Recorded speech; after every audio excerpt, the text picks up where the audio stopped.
জান্নাত আল্লাহর পক্ষ থেকে মুমিনদের জন্য এমন একটি নেয়ামত যা কোনো চক্ষু কখনো দেখেনি, কোনো কান কখনো শ্রবণ করেনি, এমনকি কোনো মানুষের পক্ষে কল্পনা করাও সম্ভব হবে না। সোজা কথায় জান্নাতের তুলনা কেবল জান্নাত, দুনিয়ার কোনো কিছুর সাথে তার তুলনা হয় না। এই ভিডিওতে আমরা কোরআনের আলোকে সেই জান্নাতের বর্ণনা শুনব, যার দৃশ্যগুলো শক্তিশালী এআই দ্বারা তৈরি, যা কেবল বোঝার সুবিধার্থে প্রতীকী রূপে ব্যবহার করা হবে। ভয়াবহ হাসরের ময়দানে যখন মানুষের জীবনের প্রতিটি কর্মের হিসাব নেওয়া হবে, তখন কারো ভাগ্যে জান্নাত নির্ধারিত হবে, আবার কারো ভাগ্যে জাহান্নাম। এবার কল্পনা করুন, আল্লাহর রহমতে আপনি সেই সৌভাগ্যবান বান্দাদের একজন যাদের জান্নাত নসিব হয়েছে। আপনি দাঁড়িয়ে আছেন জান্নাতের দরজায়, চিরশান্তির সুন্দর জীবন কয়েক কদম দূরেই আপনার জন্য অপেক্ষা করছে। কিন্তু ভেতরে প্রবেশের আগে আপনাকে সম্পূর্ণভাবে পরিশুদ্ধ হতে হবে। আপনার শরীর থেকে দুনিয়ার সব অবশিষ্ট দূর করতে হবে। তখন আপনাকে বিশেষ এক নদীতে গোসল করানো হবে। সেই নদীর পানি আপনার সব দুর্বলতা ও ত্রুটি দূর করে ফেলবে। আপনার শরীরের সব লোম অদৃশ্য হয়ে যাবে, দাড়ি, গোঁফ, এমনকি শরীরের অন্যান্য পশমও উধাও হয়ে যাবে। ফলে আপনি হবেন ৩৩ বছরের টকবগে সুদর্শন মানুষ। কিন্তু এখনও আপনি পুরোপুরি প্রস্তুত নন, আরও কিছু ধাপ বাকি আছে। অতঃপর আপনার জন্য প্রস্তুত করা বিশেষ এক ঝর্ণা থেকে আপনি পানি পান করবেন। এতে আপনি হবেন সম্পূর্ণ পবিত্র, ভিতর থেকে এবং বাহির থেকে পুরোপুরি জান্নাতের জন্য প্রস্তুত। তারপর আপনি দাঁড়াবেন সেই ফেরেশতার সামনে, যার দায়িত্ব হলো আপনার জন্য দরজা খুলে যাওয়া। তার নাম হলো রিদওয়ান। যাই হোক, জান্নাতের দরজার কথা বলতে গেলে জান্নাতের মোট ৮টি দরজা রয়েছে। প্রতিটি দরজা দিয়ে মানুষ জান্নাতে প্রবেশ করবে ভিন্ন ভিন্ন আমলের ভিত্তিতে। আপনি কোন দরজাতে প্রবেশ করবেন তা নির্ভর করবে আপনার আমল ও এই দুনিয়ায় তুমি কেমন জীবন কাটালে তার উপর। জান্নাতের প্রতিটি দরজার আলাদা আলাদা নাম রয়েছে, তবে সবগুলোর উপরে একই বাক্য লেখা, লা ইলাহা ইল্লাল্লাহু মুহাম্মাদুর রাসূলুল্লাহ। যারা দুনিয়াতে নিয়মিত নামাজ আদায় করেছে তারা প্রবেশ করবে সালাত নামক দরজা দিয়ে। আর দ্বিতীয় দরজা রাইয়ান, যারা রোজা রেখেছে এই দরজা তাদের জন্য। তৃতীয় দরজা হলো সাদাকা দরজা, যারা সবসময় অল্প হলেও দান করেছে এই দরজা তাদের জন্য। চতুর্থ দরজা হলো জিহাদ দরজা, যারা আল্লাহর পথে সংগ্রাম করেছে তাদের জন্য এই দরজা। পঞ্চম দরজা হলো হজ দরজা, যারা মক্কায় গিয়ে হজ আদায় করেছে তাদের জন্য। ষষ্ঠ দরজা হলো কাজিমুল গাইজ দরজা, যারা সবচেয়ে কঠিন মুহূর্তেও নিজেদের রাগ নিয়ন্ত্রণ করেছে এই দরজা কেবল তাদের জন্য। সপ্তম দরজা হলো আমান দরজা, যারা হিসাব নিকাশ ছাড়াই জান্নাতে প্রবেশ করবে এই দরজা তাদের জন্য। আর অষ্টম দরজা হলো জিকির দরজা, যাদের হৃদয় সর্বদা আল্লাহকে স্মরণ করেছে এই দরজা তাদের জন্য। যখন জান্নাতীরা দাঁড়িয়ে থাকবে তাদের নিজ নিজ দরজার সামনে, তখন জান্নাতের দরজা খুলতে শুরু করবে। তখন আপনি অনুভব করবেন এক মৃদু উষ্ণ বাতাস আপনার মুখে লাগছে, এমন বাতাস আপনি কখনো অনুভব করেননি। তারপর সেই সুবাস এমন যে আপনার আত্মাকে ছুঁয়ে যায়, এত সুন্দর, এত অনন্য যে প্রায় আপনি মূর্ছা যাবেন। দুনিয়ার সবচেয়ে উৎকৃষ্ট সুগন্ধিও তার সাথে তুলনা করা যায় না। সব ব্যথা, অনুশোচনা আর দুঃখ আপনার ভেতর থেকে মুছে ফেলা হবে। বাকি থাকবে কেবল সুন্দরতম অনুভূতি, যাতে আপনি জান্নাতের নিয়ামত পূর্ণভাবে উপভোগ করতে পারেন। অবশেষে আপনি প্রবেশ করলেন জান্নাতে। কি শান্তি! আপনার জন্য সেখানে আছে জীবন, যার কখনো শেষ হবে না। আপনার জন্য আছে স্বাস্থ্য, ফলে আর কখনো অসুস্থ হবেন না। আপনার জন্য আছে যৌবন, ফলে আর কখনো বুড়ো হবেন না। আপনার জন্য আছে সুখ, ফলে আর কখনো দুঃখ পাবেন না। আপনি জান্নাতে প্রবেশ করতেই ফেরেশতারা আপনাকে স্বাগত জানাবে আর বলবে, আল্লাহর পক্ষ থেকে তোমার উপর শান্তি বর্ষিত হোক, স্বাগতম, এখানে চিরকাল থাকো। প্রথমে আপনাকে দেওয়া হবে প্রাসাদ, বাগান ও পুকুর সহ। তারপর আপনার হৃদয় যা চায় তাই আপনাকে দেওয়া হবে। একটিও বাদ যাবে না। হ্যাঁ বন্ধু, এটাই জান্নাত। এমন এক জায়গা যেখানে নেই কোনো দুঃখ, নেই কোনো ভয়, নেই বার্ধক্য, নেই ব্যথা। এমন এক জায়গা যেখানে রয়েছে সব সৌন্দর্য যা আপনি জানেন এবং জানেন না। আপনি বসবাস করবেন এমন ঘরে যা তৈরি হয়েছে সোনা ও রূপার ইট দিয়ে। মরক্কা হিসেবে ব্যবহার হয়েছে মিশক, কঙ্কর হলো মুক্তা ও রুবি, এবং মাটি হলো জাফরানের। আপনি ফিরে এসেছেন সেই জায়গায় যেখানে আপনার সৃষ্টি হয়েছিল প্রথমবার। অতঃপর ফেরেশতারা আপনার সাথে কথা বলবে। তারা জিজ্ঞেস করবে, সবে তুমি জান্নাতে প্রবেশ করেছ, এখন বলো তুমি কি চাও। উত্তরে আপনি বলবেন, আমি ইতোমধ্যেই আমার রবের অসংখ্য নিয়ামত ও উপহার দেখেছি, আমাকে আরেকটু সামনে যেতে দাও এবং আরও উপভোগ করতে দাও। তখন ফেরেশতারা উত্তর দিবে, এগুলো তো কেবল সূচনা, তুমি এখনো কিছুই দেখোনি, এর চেয়েও মহান নেয়ামত তোমার জন্য অপেক্ষা করছে। অতঃপর আপনি এগিয়ে চললেন। আপনার সামনে উদিত হলো এক প্রাসাদ যা পুরোপুরি খাঁটি সোনার তৈরি। এর বারান্দাগুলো মুক্তার মতো ঝলমল করছে। আপনি যতই কাছে যান, কিছু দাসদাসী উপস্থিত হয়। তাদের রূপ যেন ছড়িয়ে থাকা মুক্তার মতো। তারা হাতে ধরে আছে রূপার থালা ও সোনার পাত্র। তারা সালামের মাধ্যমে আপনাকে অভ্যর্থনা জানায়। আপনিও সালামের জবাব দিলেন। আপনি সিদ্ধান্ত নিলেন এখানেই থেকে যেতে, কিন্তু ফেরেশতারা বলল, এর চেয়েও মহান নেয়ামত সামনে আছে, চলতে থাকো। ফলে অবাক হয়ে আপনি আবার হাঁটতে লাগলেন। এবার আপনি দেখলেন আরেকটি প্রাসাদ যা লালচে রুবি দিয়ে গড়া, এত পরিষ্কার আর উজ্জ্বল যে বাহির থেকে ভিতরের অংশ দেখা যায়। তারপর আপনি তার ভেতরে প্রবেশ করলেন। ভেতরে আছে ৭০,০০০ কক্ষ, অপূর্ব সৌন্দর্য ভরা, যাতে আপনার আত্মা ও দেহ আনন্দে আপ্লুত হয়ে উঠল। প্রতিটি কক্ষে সাজানো আছে খাবারের থালা, ফল, মাংস, পানীয়, সবই আপনার রবের পক্ষ থেকে অসাধারণভাবে প্রস্তুত।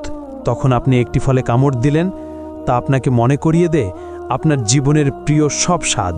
তবুও স্বাদটি একেবারেই নতুন, এর আগে কখনো অনুভব করেননি।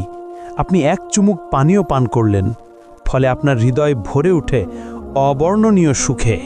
হঠাৎ একটি দরজা খুলে গেল।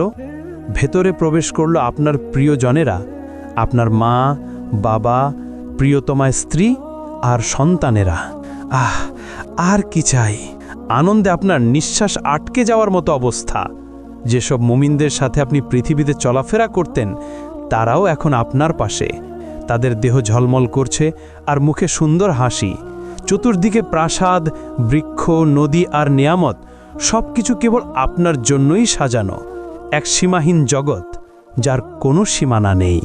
অতপর ফেরেশতারা আপনাকে পোশাক পরাবে, জান্নাতের জন্য বানানো বিশেষ পোশাক, সবুজ রঙের, সিল্কের মতো হালকা কিন্তু সমৃদ্ধ কারুকার্যময় ব্রোকেডের মতো ভারী। সেই পোশাকে আছে ৭০টি স্তর, প্রতিটি স্তর ভিন্ন রঙে সজ্জিত। পুরো পরিবেশ যেন এক উৎসব, যা শুধু আপনাকে স্বাগত জানানোর জন্য। শান্ত, প্রশান্ত, অসংখ্য দাসদাসী পাশে প্রস্তুত, যে কোনো মুহূর্তে সেবা দেওয়ার জন্য। আপনি বিস্ময়ে ভাবলেন, এখন আমি কি করব, কোথায় যাব? তখন এক আয়োজন শুরু হলো।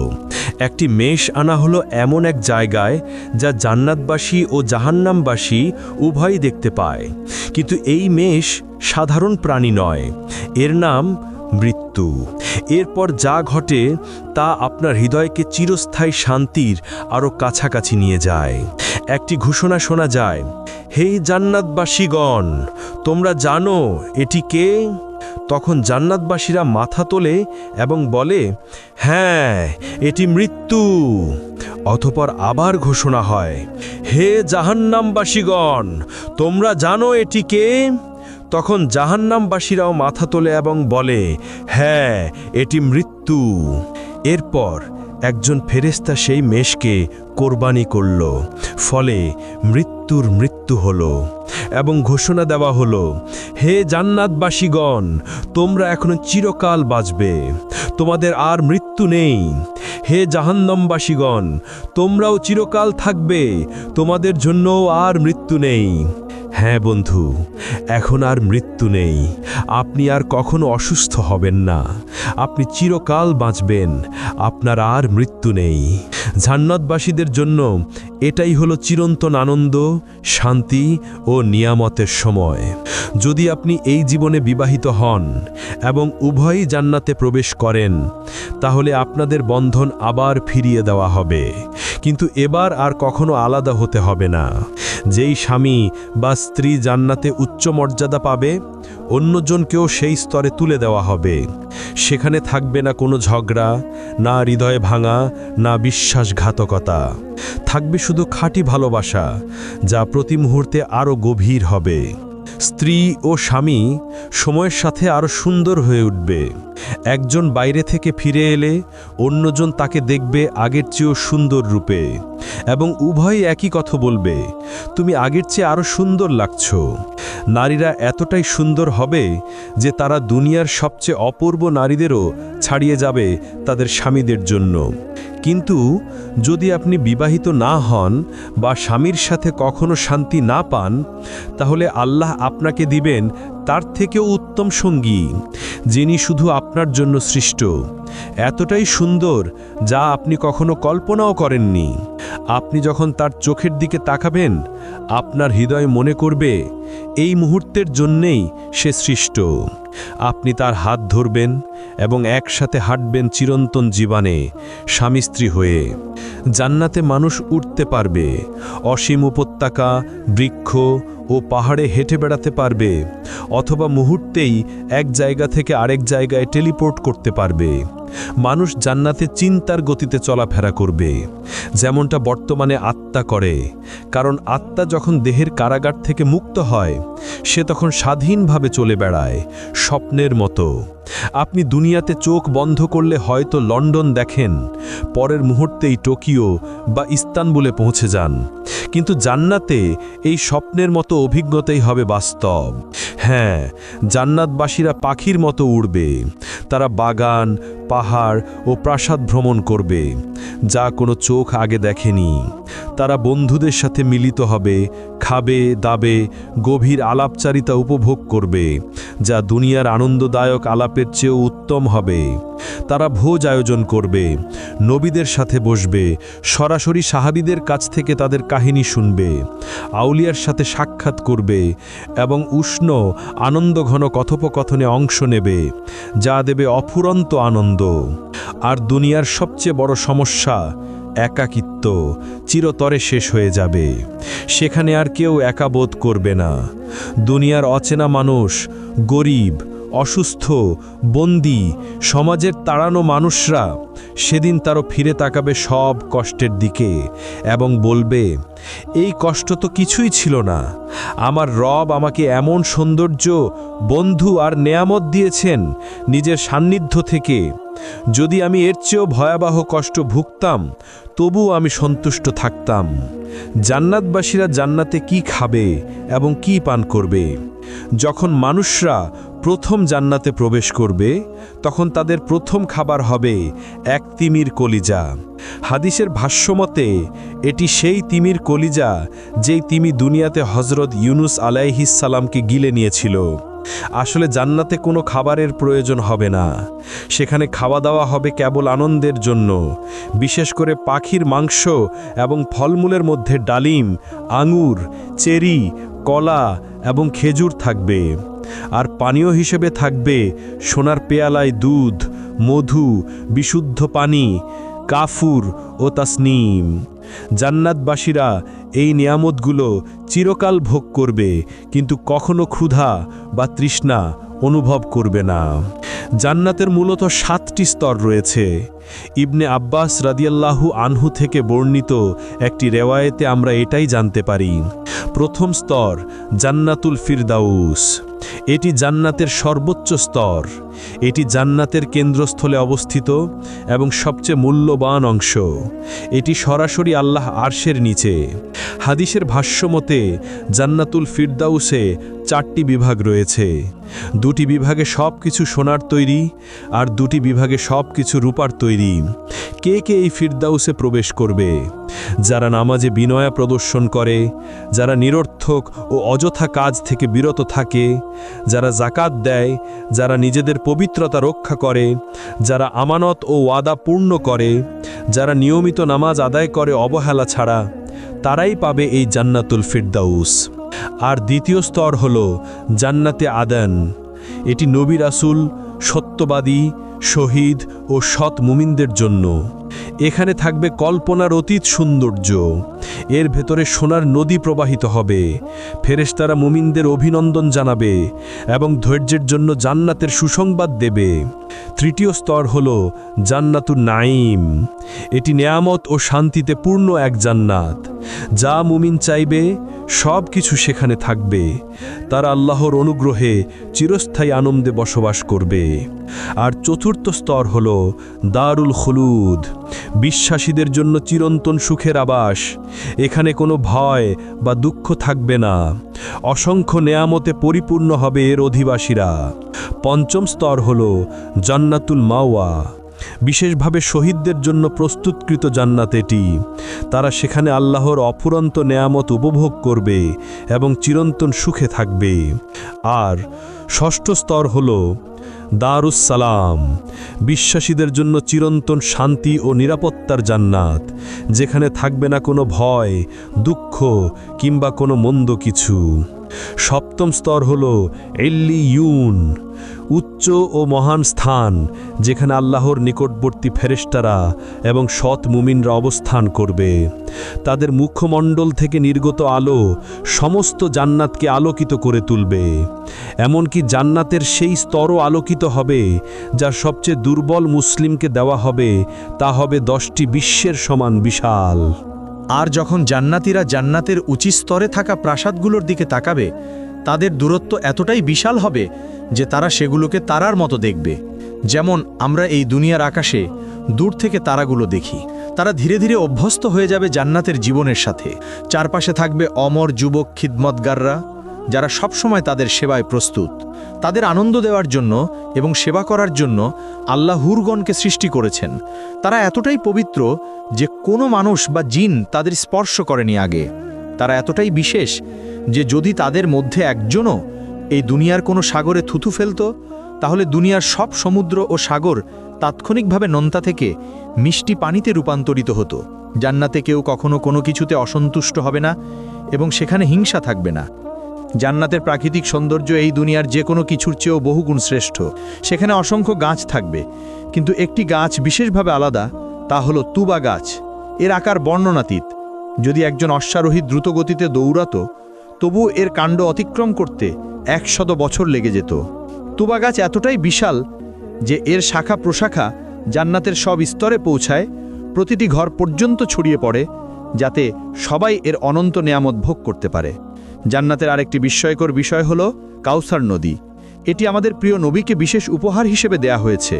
এর পানি দুধের চেয়ে সাদা, মধুর চেয়ে মিষ্টি। এটি প্রবাহিত হয় আল্লাহর আরশের নিচ থেকে সিদরাতুল মুনতাহা হয়ে, তারপর জান্নাতুল ফিরদাউসের ভেতর দিয়ে অবশেষে জান্নাতের প্রতিটি স্তরে পৌঁছে যায়। এই নদীর ঘ্রাণ ও স্বাদ আমাদের আজকের কল্পনারও অতীত। কাউসার নদী ছাড়াও জান্নাতে থাকবে বিশুদ্ধ পানির নদী, যা কখনো নষ্ট হবে না। দুধের নদী, যার স্বাদ কখনো পরিবর্তিত হবে না। মদের নদী, যা পানকারীদের আনন্দ দেবে কিন্তু কোনো নেশা সৃষ্টি করবে না। এবং খাঁটি মধুর নদী। জান্নাতে এক কোমল বাতাস বইবে যখনই আমরা চাইব। যখন তা গাছের পাতার ভেতর দিয়ে বয়ে যাবে, সেই শব্দ হবে এত সুন্দর যে এই দুনিয়ার কোনো কিছুর সাথে তার তুলনা করা যাবে না। আরেক বিশেষ আনন্দ হবে সাপ্তাহিক বাজারে যাওয়া। সেখানে উত্তর দিক থেকে বাতাস বইবে আমাদের মুখমণ্ডল ও পোশাকে। এতে আমাদের সৌন্দর্য ও রূপ আরও বেড়ে যাবে এবং প্রতিবারই আমরা হব আগের চেয়ে অনেক বেশি সুন্দর ও আকর্ষণীয়। জান্নাতের সবচেয়ে সুন্দর দিকগুলোর একটি হলো আমরা দুনিয়ার জীবনকে স্মরণ করব এবং আমাদের প্রিয়জনদের সাথে সময় কাটাবো যারা জান্নাতের উপযুক্ত হয়েছে। আমরা একসাথে বসবো, আলাপ করব, একে অপরের জন্য যে দুনিয়ার অভাব বোধ ছিল তা মিটিয়ে নেব। কিন্তু এত সব বিস্ময়ের পরও এগুলো জান্নাতের কেবল অল্প অংশ। আসলেই কত চমৎকার শোনায়, আর হৃদয়ে কত সুন্দর অনুভূত হয়। তবে এখন আসি সেই সর্বোত্তম বিষয়টিতে, যা জান্নাতকে সত্যি জান্নাত বানায়। এ পর্যন্ত যা বলা হলো, না প্রাসাদ, না নদী, না অফুরন্ত নেয়ামত, কোনোটিই এর সাথে তুলনীয় নয়। সবচেয়ে বড় উপহার হলো আল্লাহর মুখমণ্ডল দর্শন। জান্নাতে সেই দিনে, যা দুনিয়ার শুক্রবারের সমতুল্য, আল্লাহ জান্নাতবাসীদের নিজের উপস্থিতিতে স্বাগত জানাবেন। প্রিয় বন্ধু, জান্নাত সহজ কোনো পুরস্কার নয়। এটি প্রতিশ্রুত কেবল তাদের জন্য যারা আল্লাহ দিকে ফিরে আসে, হারাম থেকে বেঁচে থাকে, ইবাদতে অটল থাকে এবং সুন্দর চরিত্র নিয়ে জীবনযাপন করে। তাই আসুন আমরা মুমিনরা শক্তিশালী হই এবং আমরা একে অন্যের জন্য দোয়া করি। আসুন আমরা সবাই নিজেদের জন্য এবং সব মুসলমানের জন্য দোয়া করি। আল্লাহ আমাদের ক্ষমা করুন, আমাদের প্রিয়জনদের সাথে জান্নাতে মিলিয়ে দিন, আর আমাদের সবাইকে সর্বোচ্চ স্থান আল ফিরদাউস দান করুন।